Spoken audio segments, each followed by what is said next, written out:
Nnamdi Kanu's case is set to be dismissed or Nigeria will be divided. Tinubu reacts to negotiation. All right, Bola Ahmed Tinubu no get choice because as it is right now, the case of Mazi Nnamdi Kanu is, getting more momentum. Is popping up. Is popping up and gain as Nnamdi Kanu is gaining more support and more recognition. In fact, more people are popping in and throwing their support for the IPOP leader, giving reason why Nigerian government must hands up and surrender. I don't know what Bola Ahmed Tinubu is actually feeling like. I don't know. I don't know what he's feeling like. I don't know what he is thinking of. I don't know. Everything being equal as it is, everything is showing clearly of the politics that Nigerian government is playing and what they have installed as plan. The truth be told, I must tell you, my dear people, that Bola Ahmed Tinubu has it, installed as plan to leave Nnamdi Kanu in prison till next year. He won't use Nnamdi Kanu for his own political game, but he no go work for him.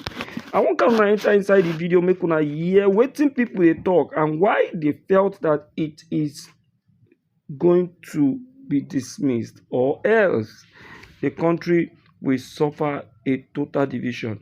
Oh yeah, now make we go straight into the video. Make una no shake, make una watch this video well. Let's go in. Nnamdi Kanu had no business being incarcerated this long. I say it, and I'm very, very vehement about it. Nnamdi Kanu has not committed the kind of sin or the kind of atrocities, the kind of constitutional infraction any Nigerian has committed. Now, you have people like Sunday Igboho, who was arrested with arms. Igboho is going about doing whatever he's doing. Now you have several kingpins, whether they are bandits, whether they are terrorists, or whether they're anything they are called, they are free and going about their businesses. Nnamdi Kanu is simply expressing his constitutional and humanitarian right. And so to keep on caging Nnamdi Kanu or incarcerating him is not only a disservice to humanity, is also a great constitutional crisis that will come into this country. Let me take it from this point. How do we explain a situation?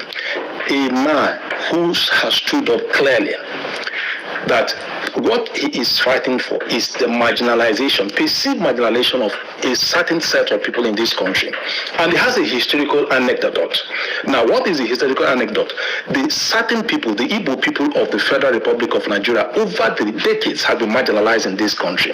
It is not a matter of allegation. It is not a matter of perception. It is something that is as strong, as visible, seen everywhere. And Nnamdi Kanu has stood up as the only person that consistently over the years and had said to everybody that my people are suffering, that my people are not enjoying what they are supposed to enjoy in the country called Nigeria. On account of that, he stood up and questioned the Nigerian state.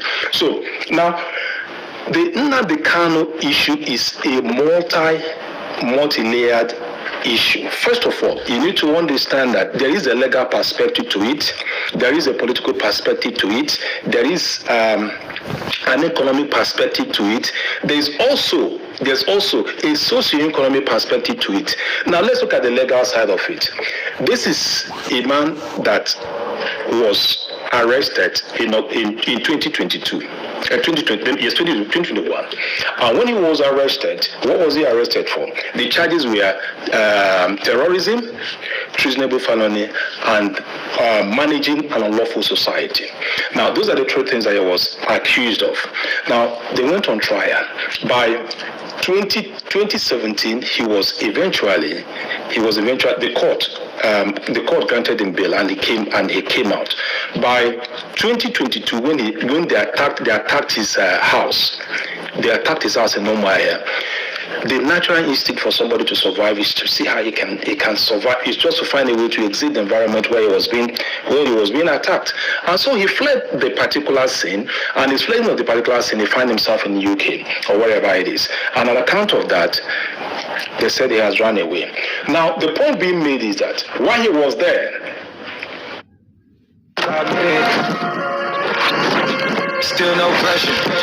Thank God I breathe. An agreement was done to get him from Kenya, where he went to and brought him back, and brought him back to the country. Since then, the legal issue has remained the way it is. It's not been moving forward. It's not going back. There has been a sustained effort directed by not only directed by the state, but there's some political contending interests within the Nigerian state, within the Igbo elite, within the political class to keep to put Kanu down. So, in the helicopter view, the Kanu phenomenon, the Kanu issue, is one issue that can consume the Nigerian state if it is not well managed. It is beyond the rhetorics we keep on talking about. The Kanu issue is an exemplary issue to show how we can manage a country. And if that is not done properly, if it is not done methodically, if it is not done with a sense of genuineness on the part of the Nigerian state, to see how they can have a political dialogue to manage the situation, it will definitely create more crisis. Of course, as we speak now, the Southeast is agitated. There is a plan of a protest that is coming up. Now, the nature and the reason the entry of that particular protest, that we're also trying to analyze. But the one thing remains that there is a very large number of population of Nigerians, whether they're from the southeast, whether they're from the south, whether they're from the southwest, whether from the south, from the north to the north. Everybody has one particular focus now to get Nnamdi Kanu out of the place. Then you ask yourself, why is it now that the whole focus, the attention is for Nnamdi Kanu to come out? Is it for the purpose of securing a political capital? That is the question we need to ask ourselves. Why would it be at the timing now that is happening? Well, whatever timing it is, we're all interested. What we're interested is Nnamdi Kanu should be left off hook and let him rejoin not only his family. He has a right, because as we speak, his health is bad and he has to go and take medical treatment wherever it is. So finally, regarding Nnamdi Kanu, my position is Nnamdi Kanu has not committed any sin which all the terrorists in this country have committed. Nnamdi Kanu is not as worse as Sunday Igboho.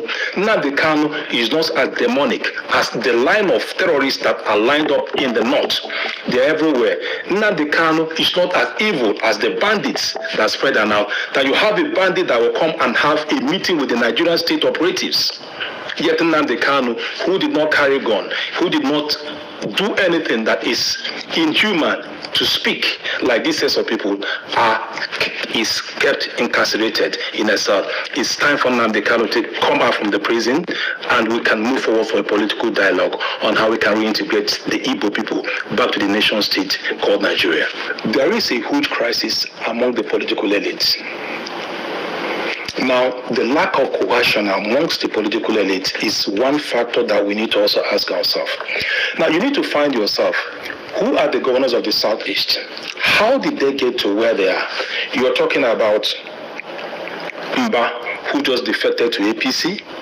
You are talking about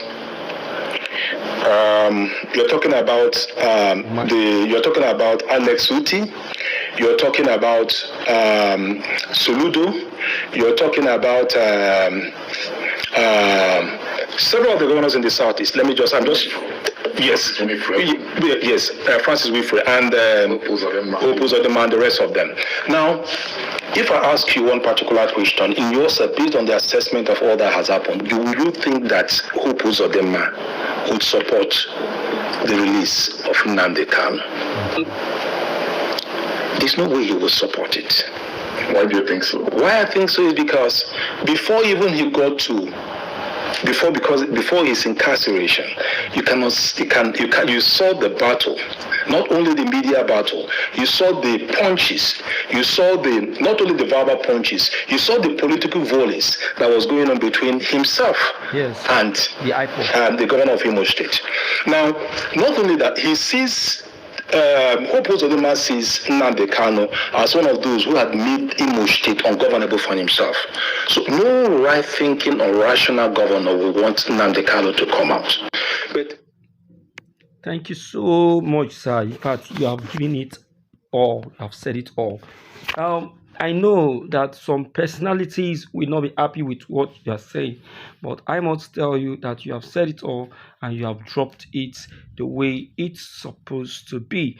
Who won't accept, make it accept. Who no one accept, okay, make it stay there. Everything being equal, I must tell you, my dear listeners, that now the freedom of the IPOP leader is already, at the center stage, and whether Nigerians like it or not, Bola Ahmed Tinubu, nobody is supporting this very move of yours, leaving Nnamdi Kanu in prison. In fact, everybody is angry and upset.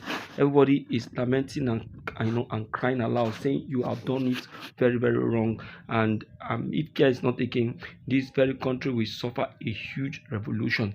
I tell you, I wonder what you are thinking, or I wonder if you are really you really make it in 2027. I doubt, because as it is now, the whole nation is seriously bittered because of you. I wonder who it will be with his right senses and say they want to vote you in. I doubt. Let's see how it goes. Maybe you are going to use that your political power, but if it's going to work, okay, let's see. Let's wait till then. Am I saying the right thing? Let's share this video. Let everyone begin to have his or her own opinion and comment on this, because we cannot take this any longer. Thank you.